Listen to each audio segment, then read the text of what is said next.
And I am going to talk about the legislature today, but I also thought what I would do is talk a little bit about the Sierra Club and our priorities in Arizona, some of the challenges that we face, what we're doing about it, and weave in some of the discussion about the legislature. Probably the biggest challenge we face is the challenge of climate change, but also the political climate that goes along with that, and so I'll discuss both of those a bit. First of all, is everyone familiar with the Sierra Club? Do you know what the Sierra Club is? Yeah? Okay. I'll just, he said it wouldn't hurt to mention, and I think I will. So the Sierra Club was started by John Muir well over 100 years ago. And John Muir was a Scottish immigrant who grew up in Wisconsin and eventually made his way to California. And once he was in California, he really connected with wild places, especially in the Sierra Nevadas. And he thought there were some things going on that really bothered him. He was concerned about overgrazing, for example, by sheep and a variety of activities. And so he started the Sierra Club to take people out into these wild places.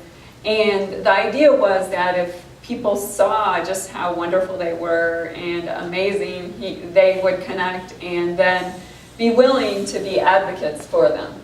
And today the Sierra Club still does that. We still have hikes and backpacks and other types of outings as a way to connect people with wild places. But our mission has expanded a bit as well. We work on a variety of issues beyond protecting the wild places. One other thing I wanted to mention is the Sierra Club has a long history with Arizona. And last year was our centennial year, and so I did a little research on Sierra Club involvement in Arizona for a project for the Historical Society. And turns out that, of course, John Muir was involved with advocating for protection of Grand Canyon. And probably most of you know Grand Canyon was initially protected by President Theodore Roosevelt as a national monument. He had a Congress that was unwilling to act to protect lands, just like we see now, and so utilized the Antiquities Act to protect Grand Canyon. And then Muir was also involved in advocating for Petrified Forest National Monument at the time, now National Park. And that was something I didn't know about, but his daughter had respiratory problems, and so like many people came to Arizona to see if she would do better, and they ended up up in the area near Petrified Forest. And he again thought, wow, this is pretty special, and so began to advocate for its protection as well. So over the years, we've been involved in a lot of activities in Arizona. Our particular chapter, the Grand Canyon chapter, which is the Arizona chapter, wasn't formed until 1965. And the main reason our chapter was formed was to fight additional dams in Grand Canyon. And probably a lot of you have heard that story, but there were plans to do 2 more dams, and so at the time, our executive director, David Brower, was very aggressive in fighting those, having already lost the battle over Glen Canyon, and having felt bad about not fighting harder for Glen Canyon. And so our chapter was formed, and we've been involved in Colorado River issues, public lands issues, and a variety of other issues over the years. Today, public lands is still one of our big priorities in Arizona. We're very lucky. We have over 30 million acres of federal public lands in Arizona. And unfortunately, our state legislature thinks that's too much. And but I swear, and I talk to a lot of just rank and file Republicans as well, but I've yet to have someone tell me that they agreed with that. And I've yet to have someone tell me that they thought it was a good idea for the Arizona legislature to manage our federal public lands.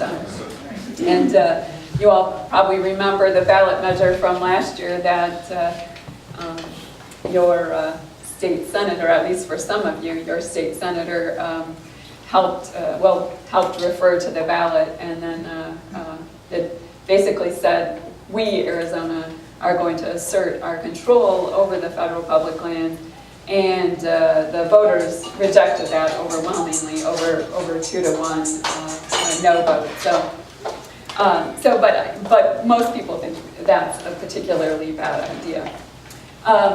Among our public lands, of course, we have the 3 national parks, and overall we have 21 national park units in Arizona. We also have 9 national wildlife refuges and 6 national forests.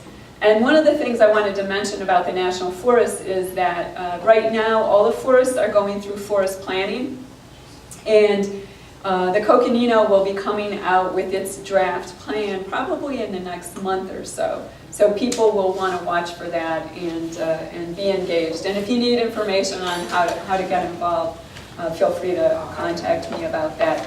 But these plans are really what will guide what happens on the national forest for the next 20 years, perhaps longer, because it always takes them longer than the 20-year period to redo the plans. The forests have also been involved in travel management planning, and the travel management planning is where they decide what roads will stay open, what roads will be closed, what areas will be open to off-road vehicles, and those types of activities. And that is really important because we've had a huge increase in off-road vehicle activity in Arizona and significant damage to resources. It's a huge threat to cultural resources. Whenever someone can drive close to a cultural site, it just means there's going to be a lot more looting. There are problems with people actually driving right through sites.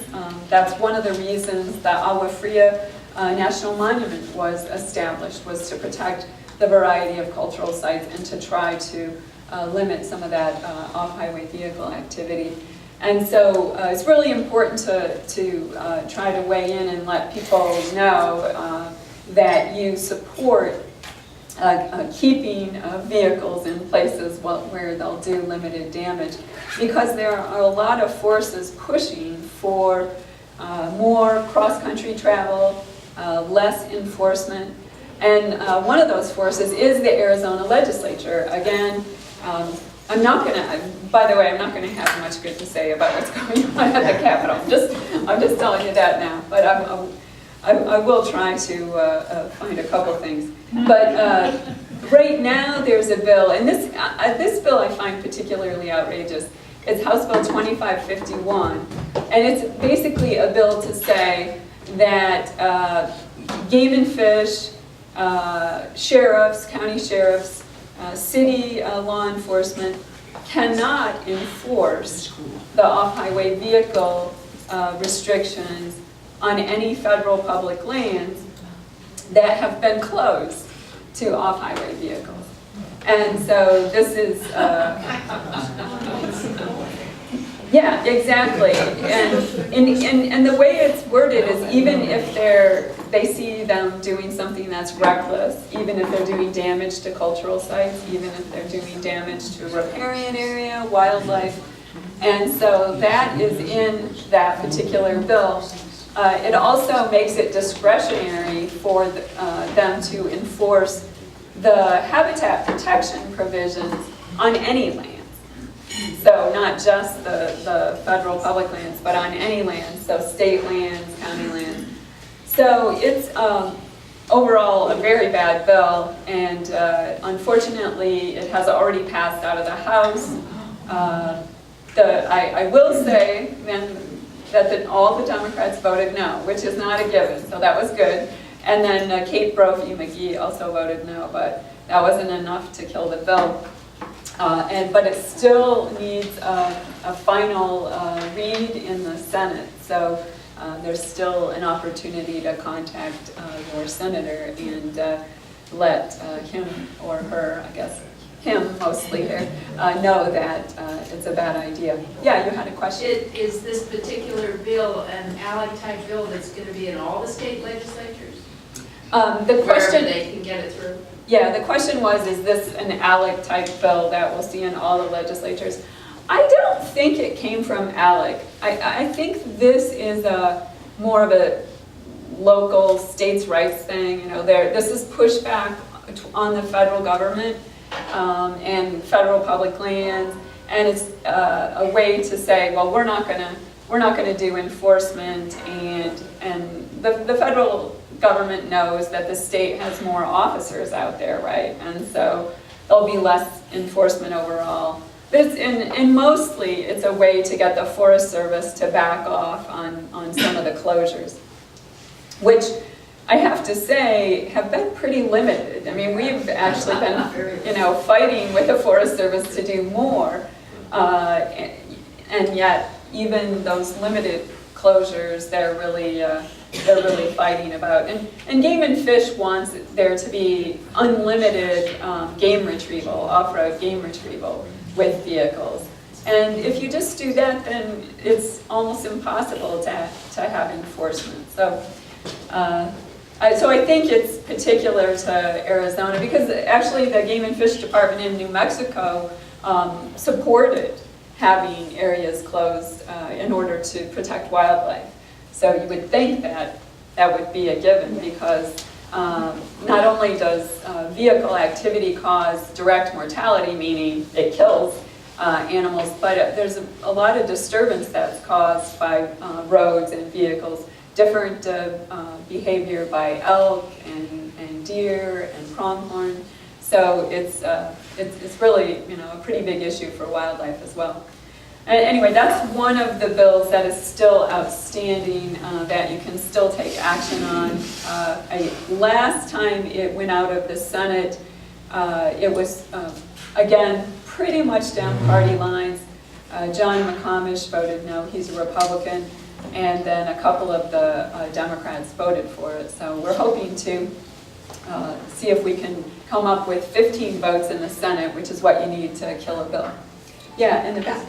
Is this bill then really, is the opposition to it really driven by hunters who are saying, I can't get my elk out of the forest if I can't take an ATV in to get it? Is it mostly a hunting issue, or is it a recreational, I want to drive wherever I want to drive thing? The question was, is it mostly a hunting issue, or is it a I just want to drive wherever I want to drive issue? I really think there's some of both of the issues involved. Most of the forests already have an exception for big game retrieval for elk. They don't have it for like turkey. You would still have to walk out with turkey, but for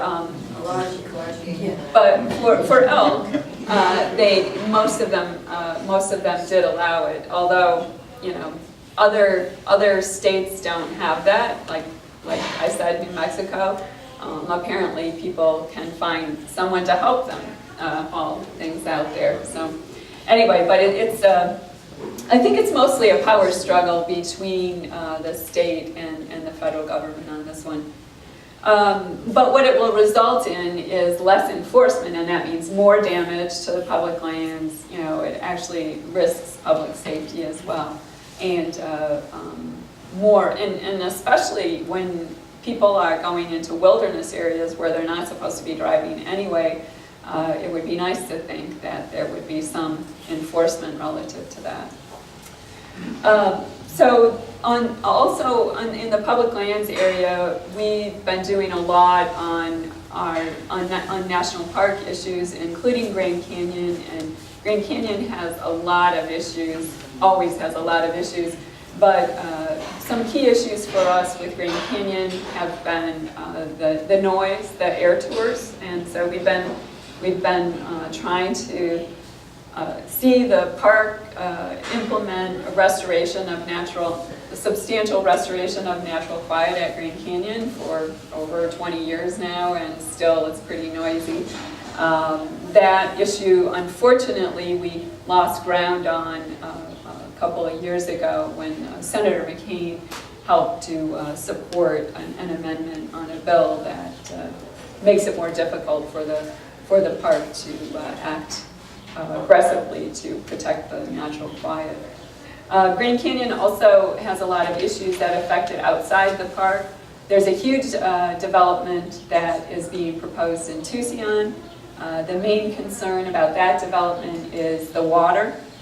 And groundwater pumping in that area is connected to the seeps and springs in Grand Canyon. And so our concern is that a lot of water pumping there will affect the flows of those, which already are going to be affected and are being affected by groundwater pumping. There are several proposed uranium mines, even though we did successfully get a mineral withdrawal for about 1 million acres around Grand Canyon. There were some existing mines. They weren't operational, but they were existing mines, and the Forest Service and the Bureau of Land Management has said they have valid existing claims, so they're not covered by the mineral withdrawal.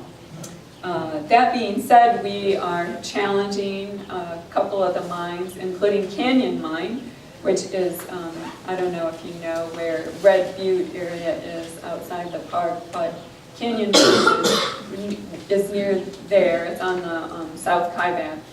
And the Canyon Mine was first proposed back in 1986, and the environmental reviews they did were in 1986.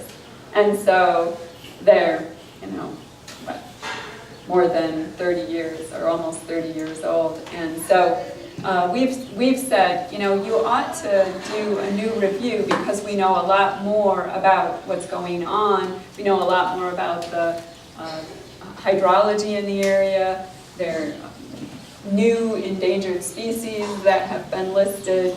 And the bottom line is the mine was never a good idea. And if there was contamination of the groundwater in that area, again, it would affect the canyon, and particularly the Havasupai people are very concerned about how it would affect them because it could contaminate Havasu Creek as well. So there are a lot of continued issues. The mineral withdrawal also is being challenged legally by the National Mining Association and several other mining entities. So we've intervened to help defend the mineral withdrawal. The other thing I wanted to mention one of the other issues I wanted to mention is water. And water is one of our key priorities, and actually I think it is every living being's key priority, because living things don't exist without it, right? And we live in an arid land, despite what our policymakers think. And the water policies in Arizona really tend to promote drying up rivers, diverting streams. We have demonstrated quite clearly that we can dry them up. What we haven't demonstrated is that we can keep them flowing. And so the Sierra Club has really focused on a couple of rivers, the San Pedro River in southeastern Arizona, and then the Verde River, and trying to keep those rivers flowing because they have significant threats to them. Both rivers are particularly threatened by groundwater pumping, and probably you all know that in Arizona we say over here is surface water and over here is groundwater in the law, and we don't recognize those hydrological connections. And so what that has meant is that a lot of rivers and streams have been dried up through groundwater pumping. And the Santa Cruz is one of those rivers. the Salt River to some extent, although it also has dams. The Gila, we've dried up a lot of rivers, and we have relatively few perennial rivers left, and so we would like to keep those flowing. So Sierra Club is trying to challenge, some of the projects that would propose to pump more groundwater. There's the proposed Big Chino pipeline that would take water into Prescott and Prescott Valley that would significantly hurt the Upper Verde River. And so that is that's kind of been stalled because of money issues, and we're hoping that we can keep it stalled. At the same time, we're looking at the water policies at the state legislature, and so far nothing has been proposed that will help. Speaker Andy Tobin introduced a water augmentation bill this session, which seems to have been universally disliked. We didn't like it, the farmers down in Yuma didn't like it, and a number of the agricultural interests didn't like it, and so the bill did not move forward. Unfortunately, it set up these districts that were pretty much unaccountable and focused again on augmentation but not conservation. And for too long in Arizona, our answer to water issues has been another pipeline. Let's just divert water from over here or over there and bring in more resources. The problem with that is that we have a Colorado River that's over allocated, right? They decided how much water was in it in a wet year, and now we know it's already over allocated, and we also know that the predictions are, with the impacts of climate change, less and less snowpack in the Rockies, and so that means less water in the Colorado River. Of course, we already have a river that doesn't reach the delta down in Mexico as well, and so a river that is really a threatened river as well. I don't know if any of you saw American Rivers came out with its annual list of top 10 endangered rivers, and the Colorado was on that list. We've also had, the Verde has been on that list, the San Pedro has been on there at least once, and so a number of Arizona rivers have made that top 10 list over the years. I would say you could probably list almost all of them. So that's a huge priority for us as well. Also, one of our priorities in Arizona is wildlife, and we have amazing diversity of wildlife in our state. We're very lucky. We have a lot of different life zones which support a variety of species. The other thing that we have, though, is we are in the top 10 states for having the most threatened and endangered species. And so that's one of the reasons we think we need to focus. And most of them are animals. There are also a number of plants as well. And that's one of the reasons we are focusing on that and trying to raise awareness about what species we have in Arizona, why they're endangered, and trying to work on some of the issues that contribute to their endangerment. One particular species I wanted to mention, because it also relates to an issue and a lawsuit we're working on, and that's the California condor. And we're lucky that California condors were reintroduced into the greater Grand Canyon area, specifically up at Vermilion Cliffs. But now when you go to the South Rim, you will frequently see California condors.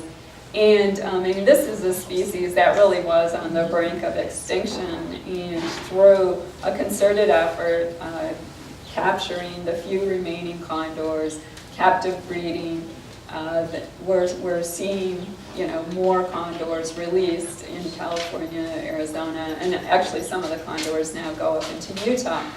But the main threat to condors is lead poisoning.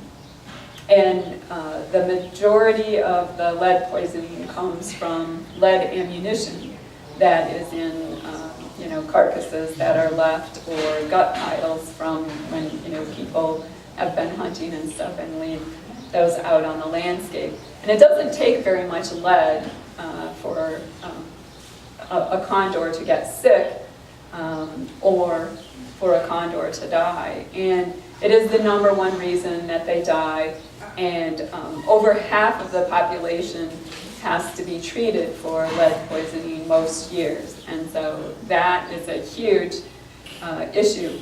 We have been trying to encourage requirements for non-lead ammunition, especially in the condor recovery area, and have actually sued the Forest Service to require non-lead ammo on the North Kaibab. And so that's an ongoing issue. We'll see how it goes. Unfortunately, the NRA sees it as a Second Amendment issue, apparently, and which I find mind-boggling. But they're trying to intervene in that lawsuit, but are very much objecting to any types of requirements for non-lead ammo. I will say that our Game and Fish Department does have a voluntary program in place for providing non-lead ammo to hunters in that area, and so it's a good program. It just doesn't quite get us there. So we'll see what happens with that. Yeah. I just wanted to add something on that. My daughter works down at the Liberty Wildlife Rehab down in Phoenix. Volunteer. She has talked to me about this issue and pointed out that all the condors are captured, the tagged ones are caught, and they're brought in, like you say, and they're treated. But we don't often think about the fact that this same issue affects a lot of other birds. It's not condors because they are endangered, because they are being captured and brought in and checked for blood levels of lead and then treated. We know about them, but the same issue affects any other carrion eaters out there that there are. Yeah, I'm I glad. don't know how many are not. I'm glad you brought that up. Yeah, she was talking about how it affects a lot of other animals as well, and we know how much it affects condors because they're tracked so closely. But there's a lot of research to indicate eagles. In fact, an eagle died earlier this year from lead poisoning, one that they found. I'm sure there are many others. So thanks for bringing that up. That's a good point. So one other key issue I wanted to mention is energy, and that relates to our biggest issue, which is global climate change.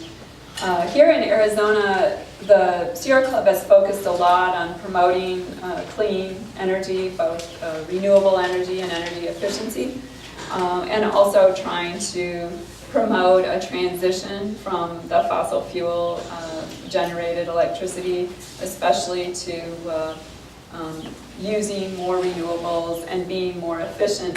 And we've actually made quite a lot of progress in Arizona. Years ago, when I first started, well, there was no renewable energy standard, and the original standard we had was 1.7%. That was like and eventually we got that nudged up to 15% renewables by 2025. That's a standard that's in place right now. But we also were able to help get an energy efficiency standard in place. And the Corporation Commission some years ago adopted, I guess it was 4 years ago, adopted a standard of 22% energy savings by 2020, which is a pretty good standard, and in fact one of the better standards in the country.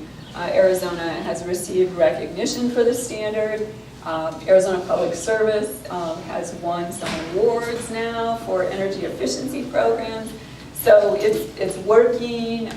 There are more programs in place. It reduces people's electric bills. It reduces energy consumption, helps to reduce water consumption, and by the way, a home that's more energy efficient is more comfortable too, and so it actually increases comfort. Well, because we have made some progress, apparently the Corporation Commission and the legislature don't want to let it continue, and so right now there are a number of efforts to undercut both the renewable energy standard and the energy efficiency standard. There's an attack on net metering, which I'm not going to get into because I don't want to get into Wonkville here, but the bottom line is, with net metering, you get credit for the electricity you generate, right? And so there's an attack on that right now via the Corporation Commission. 2 commissioners have said that they want to open up the energy efficiency standard. They're not sure it's really practical to try to implement that much in energy savings. And then the legislature, because they've seen that local governments have been doing some things, and a number of local communities have adopted energy efficient building codes. So the home builders, the Central Arizona Home Builders Association apparently doesn't like that. They came to the legislature, and right now there's a bill in the legislature, House Bill 2404, that would basically restrict local government's ability to do more energy efficient building codes. So much for that whole local control thing, right? And so we've been fighting that all session, and right now it's, well, it was killed once. So when you look at House Bill 2404, you'll see in the title, it'll say now. Whenever you see now in the title of a bill, that means that there was a strike everything amendment on it. Does everyone know what a strike everything amendment is? Okay, so a strike everything amendment, not all legislatures allow these, but ours does. Basically is, you have a bill, it could be on any subject, and what in a committee they put an amendment on it that strikes the entire bill. There's nothing left of the original bill. Could be a totally different subject, and replaces it with this new one through the amendment process. And it's very confusing to the public when they go online and they look at the bill number and they say, well, that's about property, not about energy. Well, if you look, though, it's not. It's about energy efficient building code. So anyway, so it died in committee, and then they brought it back on the last day to do bills in committee in the Senate, and it's now it's gone through the Senate again, and it's now over in the House. And so it'd be great if you could contact your representatives in the Arizona House and encourage them to oppose the bill. They don't have the votes yet. Otherwise, it would have gone through. So this is actually one I think we could win on, but it's a tough one. So I hope you'll take a look at it, and if you can, encourage your representatives to vote now. You never know. Don't let them have a free pass, right? Make sure that they know that people in their district care about these issues. Yeah. Is that, a lot of times we'll see things from you and the Sierra Club about this is an action we can take. And I'd love to get email reminders of things like that, because then I copy and paste it into my calendar and it nags me until I do it. But if we could get kind of a little action list to do a reminder, I think it would be very helpful to actually get us on the phone contacting who we need to. And if that same message could be put out both to Sierra Club and to DOOR, I think it would be more effective. Yeah. Well, thank you. That is a good reminder that I should let you know that, first of all, I put out legislative updates every Friday. You can get those electronically or via the mail. I encourage people to get them electronically because it's easier to take action and also saves money and resources. But if you don't do email, we still have about 33 people who get it. So, and we usually have a couple of action items. I'm happy that we actually also have this up on our website. And so if you go to where it says take action, you can take action on all the items, but this one is definitely on there. And I'm happy to actually send a little reminder with the link to make it as easy as possible. So yeah, thanks for bringing it up. Yeah, in the back. Yeah, you mentioned earlier that the Sierra Club lost the battle for Glen Canyon Dam. I have a question, a simple question. If in fact, in light of the water situation of Arizona, are you in favor of draining Lake Powell? Okay. Yeah, no, that's a good question. The Sierra Club has a long-standing position to restore the Colorado River and to decommission Glen Canyon Dam. Yeah, that is definitely. And if you look, there's been a lot of research on water storage issues. I mean, Lake Mead already, they have had to look at, lowering the intake for Las Vegas from Lake Mead. And there's been a fair amount of research about, the amount of water that is evaporated off of Powell and how you could accommodate a lot of the storage in Lake Mead. So, but yeah, that's a long-standing position. Yes? Are you a lone voice, or how many people are meeting with the legislation? Okay, so she asked if I was a lone voice and how many people are meeting with legislators. Unfortunately, on environmental issues, there aren't very many people who are at the Capitol for organizations. I will say, though, that there are, our members take action. We get a pretty good response from the alerts that go out. And our members also we do an environmental day at the Capitol every year. And this year we had over 100 people participate. I think about 130 participated this year. And all of those people, well, I can't say every single one, but most of those people met with their legislators. That was the whole idea. We didn't do a rally. We didn't do have a couple legislators come out and talk to us. We organized. So people in groups met with their own legislators.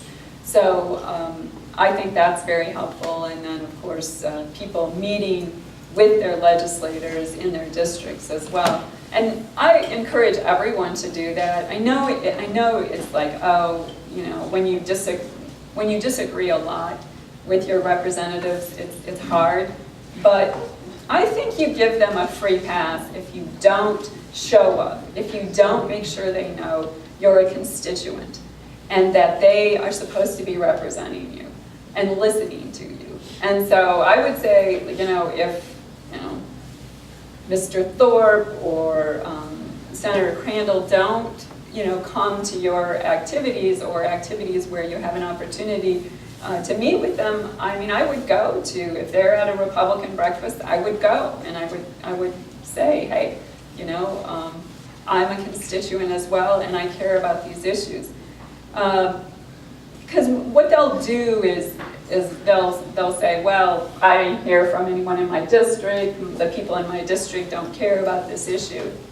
And at least if you talk to them about it, they won't be able to say that, or at least truthfully say that. So so we have a fair number of people, and I've seen people shift their perspectives significantly just from having, interacted with more people. Some years ago, Lucy Mason, who was in the legislature from the Prescott area, she didn't come to the legislature as someone who really thought that much about renewable energy and energy efficiency measures.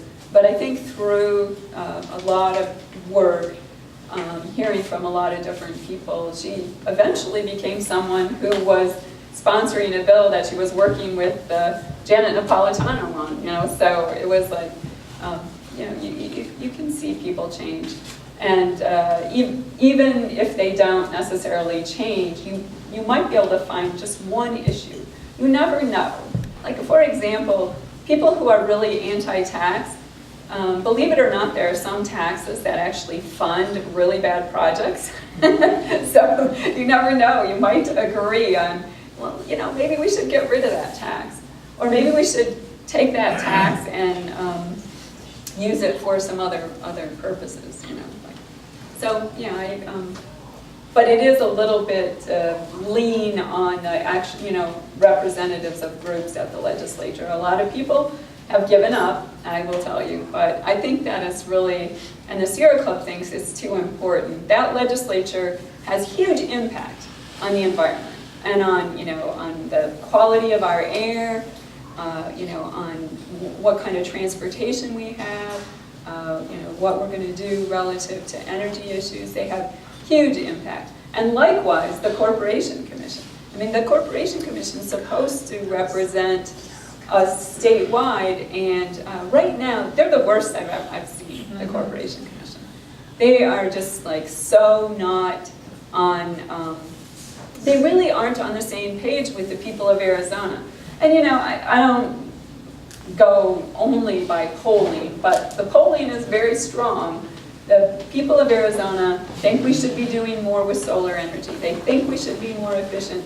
They think we ought to clean up and phase out, you know, dirty coal plants. You know, those are the things that are pretty strong in the polls I see. And so I think it'd be great if, you know, maybe you could invite a corporation commissioner or two to come talk to you and let them know you care about those issues as well. Yeah, in the way back. Sandy, I'm wondering if you mentioned the Corporation Commission, and I'm wondering if the Sierra Club is at all following the controversy and debate over the installation of smart meters by APS throughout the state of Arizona, and they'll be coming up north here during the course of this year. And the evidence about the exposure to electromagnetic frequencies and the effect on not only humans but also animals, plants, collapsing bee colonies and things like that. So I'm wondering if you're becoming involved in that. No, we have not. Can you? Why not? I would say it's probably unlikely. Because, Why? yeah, I mean, it's not that everybody agrees that what Barbara was describing happens, but does the Sierra Club have a view about the dangers or the not dangers of Yeah, we don't have an official position on it. I don't think that, you know, at least at this point, the Sierra Club has felt that the information was compelling at this point. And Peggy had a question over there in the corner, I think you can see. Oh, it was more of a comment, you know, we come to the breakfast and we hear speakers and, you know, this is, you know, we're trying to hold ourselves together and move ourselves forward for the next election. And the Corporation Commission was a disastrous event for us. We had a team that was, they call themselves the solar team. They were really going to put Arizona where it is on the map in terms of solar. I mean, it's so obvious. And they totally lost. And, you know, it's just mind-boggling. And, you know, we have to start now. We have to start getting rid of these people that are, they're working against what is a natural flow for Arizona. It's in the hearts of people who live in Arizona. And they have other interests. They have developmental interests that are not appropriate at this point. So I just want to encourage you all to hang together, keep up with the issues, and be ready to have, and everybody be ready to talk to people about this, to get it changed. There will be 2 open seats for the commission, so just to let you know, Brenda Burns has said she's not running for re-election, and Gary Pierce is termed out, so there'll be 2 open seats up. So some great opportunities. Yes? Do you have chapters in northern Arizona, like maybe Flagstaff, I don't know what Sedona is doing, to make us aware of these issues so that we can publicize this, on public relations, so that people know about it in the paper and things like that? Yeah, that's an excellent question. So we have one chapter, which is the Arizona chapter, Grand Canyon chapter, and then within it we have groups. We call them groups, but so there's this is Sedona Verde Valley group, and Carol and Brian are involved, and Tina actually as well. And in fact, our next meeting will be on the 31st of this month at the library, 6:30 to 8:30. there you go. Invite everybody to come. Everybody's welcome. And we also have our Plateau group, which is based in Flagstaff as well. And a Yavapai group that is Prescott, so yes, exactly. Yes. So when you say you work with the legislature, what exactly do you do? I mean, how are you talking to them basically? And the other thing is, there's so many environmental groups, do you coordinate your efforts at all? There's the Grand Canyon Trust, there's the Center for Biodiversity, and all these different groups. Do you coordinate? Do you have a coordinated strategy, or you work on your individual projects? Well, I'll answer the second question first. We do coordinate, and we work together on a lot of issues. The uranium mining issue I mentioned earlier, our key partners in that are the Center for Biological Diversity and Grand Canyon Trust. On some of it, National Parks Conservation Association as well. So we definitely are well coordinated on those issues. Pretty much all the issues surrounding the national parks we coordinate on. The national forests, there's a forest plan, draft forest plan out for the Apache Sitgreaves right now. And we're coordinating our comments with, I think, 6 groups. Yeah, the Sierra Club, Grand Canyon Wildlands Council, the Center for Biological Diversity, White Mountain Conservation League, several groups. So the answer is yes. On legislative issues, there are a number of things that I do. Well, one is to try to get the information out to our members and also out to the other groups that don't have people at the legislature. So pretty much all of the environmental groups are on that legislative update list, and they get it, and then they'll put the information out to their members as well. I meet with legislators one-on-one. I try to meet with everybody at least once. Some people will not meet. They just won't. And sometimes you can run after them and catch them as they're going between meetings. And that's right. Lurking, you can lurk.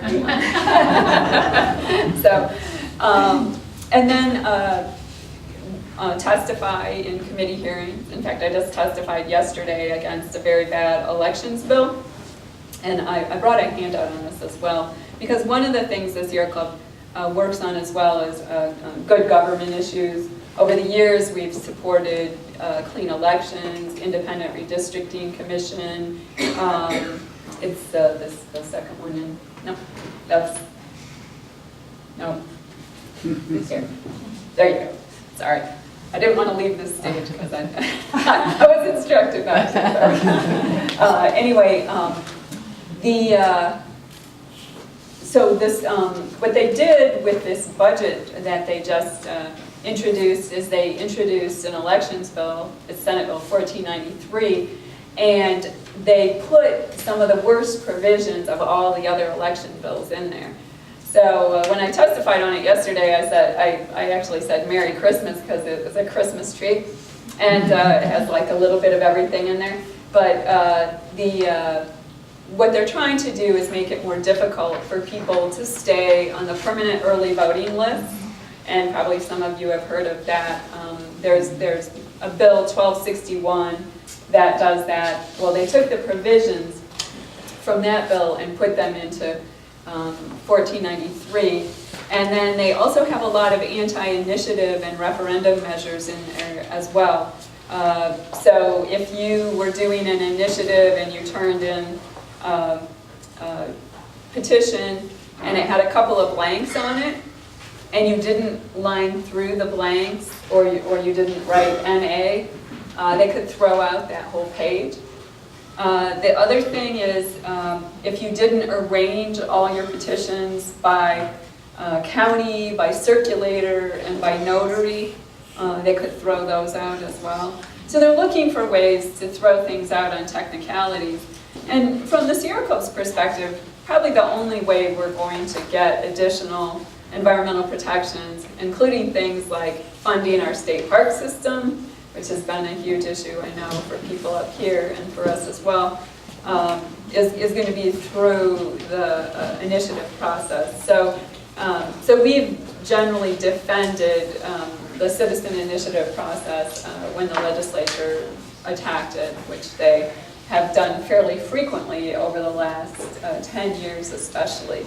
And of course the legislature doesn't like initiatives because it's a check on their power, right? And that's what it was intended to be. So they're trying to get several bills through that would make it much more difficult to put something on the ballot and actually put the burden more on the people that are trying to promote those measures. So that's another bill you can take action on. It could be going to the Senate floor. Well, actually, I don't think it's going to go to the Senate floor today because it wasn't on the calendar. So you'll probably have time to contact both the senators and if it gets over to the House members on that. But the election issues are a huge concern because there's a clear effort to discourage people from voting, which is about the last thing we need. That, as far as I'm concerned, the legislature should be doing everything possible to encourage people to vote, and also, to participate in the democratic process via citizen initiatives. So, any other questions? How much longer is the legislature actually in session? The question was, how much longer is the legislature actually in session? And the answer is, I don't know. But here's what they're supposed to try to wrap up in 100 days. We're well past that. We're at day 122, I think. And they basically every year, the one thing that they have to do is pass a budget. That's really, they could do nothing else, and they just pass a budget and go home. And I think that would be a good thing, by the way. But they don't have a budget. The Senate introduced a budget yesterday. It's Andy Biggs' budget. He's the Senate president. It does not include the access or Medicaid expansion. They're talking about having the bills go to the floor today. One of the other Republicans, Senator McComish, would introduce an amendment that would include the Medicaid expansion, and then they would vote it out. And I guess this allows Andy Biggs to save face because he wasn't the one doing it. But the problem is they don't have the votes in the House. And they're nowhere near having the votes in the House because the Speaker of the House is not in agreement at all. And in fact, he wants to put the access or Medicaid expansion on the ballot. And so, yeah, so it's crazy. But that's the key sticking issue. There are probably other things, but the key sticking issue is the budget and the Medicaid expansion. And they could go until June 30th. That's they have to have a new budget in place by midnight on June 30th. So that is the last day we'll likely see them in session. Although they have been known to come back in special sessions as well. Yeah. I'm sorry, I was mentioning about the rivers. Uh-huh. Is there a movie on this? These, you know, the extinct rivers that you were mentioning? There are, How can we get that? there are several films on rivers in Arizona. There was one that came out last year, and I can't remember the name of it, that focused on the Colorado River that was making the rounds.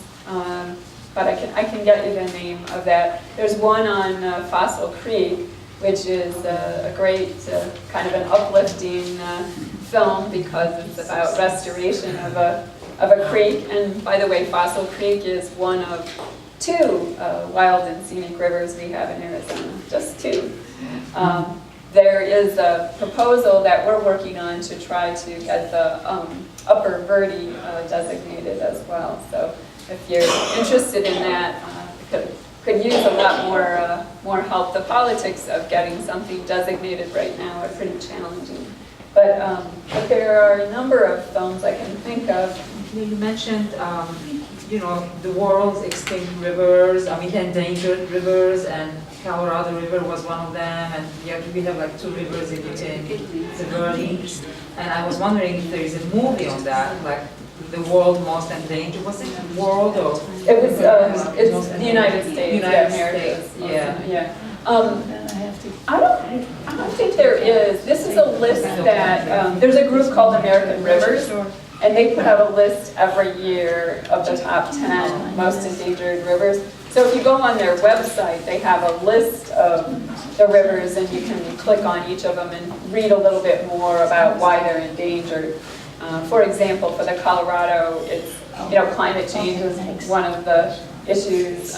Population growth is one of the issues. You know, threaten more pipelines being proposed, those types of things. Yeah.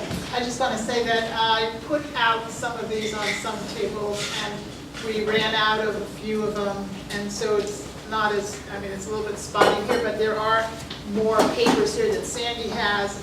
But the critical thing really is to get, if you need to contact Sandy Bahr, then her email address is on the bottom of one of these pages, and it's pretty simple. It's sandy.bahr@sierraclub.org. And so these if you will want, be at the table. You can pick them Yeah. up on the way out if you need them, and look for her address. yeah, and I was just going to say, I didn't bring lots of paper for, I brought a few things, because I can send any of these to you electronically, and some of them are already up on our website too. But if for some reason you didn't get something and you want a copy, I'm happy to get that to you. Especially the legislative stuff. As soon as you print something out, it's, you know, they're changed, right? And so, like the status of the bills and stuff. So. Yeah, and we found that we put a lot of things out on the tables, you know, and at the end of the breakfast, I always say, take these things and give them to somebody who didn't come to the breakfast. But a lot of times we scramble to pick them all up, and then sometimes they go into recycling because they're not current anymore after the breakfast. It really is information that needs to be given to other people who are not here, and use her address as a tool. I had one other issue in particular I wanted to mention, and it doesn't have to do with the legislature, but I know that a lot of you talked to Congresswoman Kirkpatrick, and so it would be great if you would discourage her from continuing her support for the Resolution Copper Land Exchange. Unfortunately, she's a co-sponsor with Paul Gosar on that bill, and it's a bad deal. I mean, it's a bad exchange overall, but particularly the area that they want to exchange is an area that is, you know, it's a beautiful area, great public land, but also important to the San Carlos Apache as well as the Fort McDowell tribes. And every tribe in Arizona is opposed to this exchange. The National Congress of American Indians has a resolution opposed to it. The faith community is weighed in against it. It is a bad proposal. And remember, this was the deal that brought down Rick Renzi, right? Although I'm not saying Resolution Copper had anything to do with his poor ethics, but he did try to make a bunch of money off this deal. So, and that's one of the things that happens with land exchanges. So I've talked to her about it, she knows. We did have a conversation about this, and we tried to get her not to do it, but I just think it doesn't hurt for her to hear from people on that if you have a chance. Yeah, Sandy, you said faith organizations are opposed to this? Yeah. Could you name a few? Yeah, it's the the national, it's a national Congress of Churches. I guess I can, because I can't remember that, but I can get it to you. Thank you. Locally, the Arizona Interfaith Power and Light has weighed in on it, against it, as well as the Arizona Ecumenical Council Earth Care Commission. Wow. Yeah. What about the Northern Arizona Interfaith? I don't think they have what have yet. No. But yeah, so several groups, and the group that is most active is the national group that I can't think of the name of, but they've actually been lobbying Congress on it. Really? Yeah. Because of the Indian issues? Yeah, part of it I think is, and sort of the caring for creation aspect of it as well. Mm-hmm. Well, there was a kind of a, I don't know if it was an illusion or some kind of premise that was floating around here in Sedona that Ann was involved with that so she could get, buddy up with some of the Republicans to try to get the national, and then maybe when she did the national scenic area thing, she would get their backing. And people were saying, well, maybe we should go with Ann on this because Ann's going to try to get the national scenic area. It's kind of a trade-off.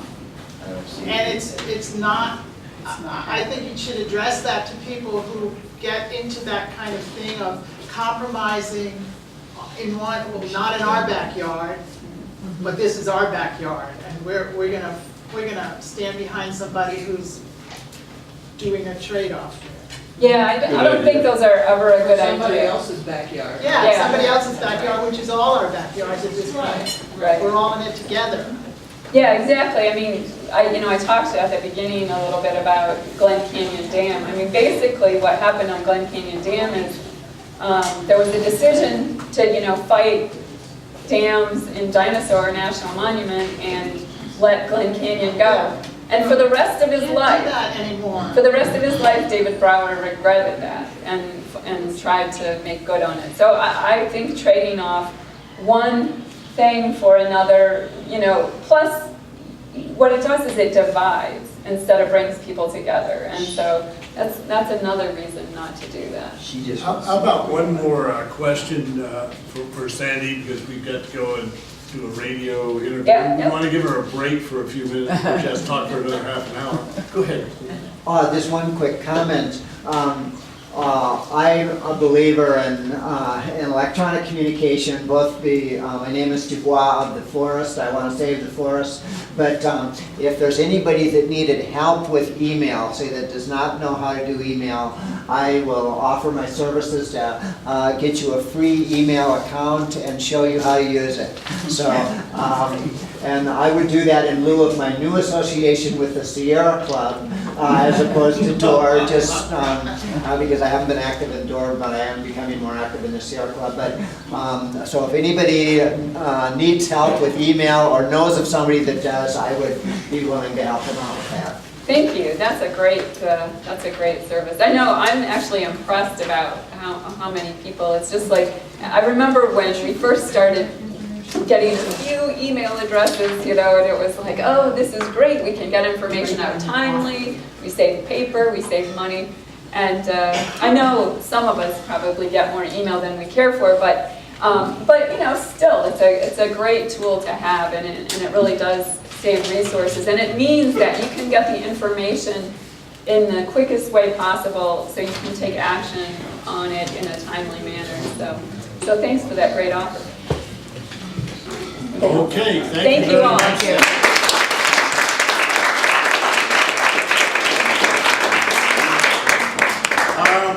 So June 5th, 6 p.m., Genetic Roulette, the movie, free.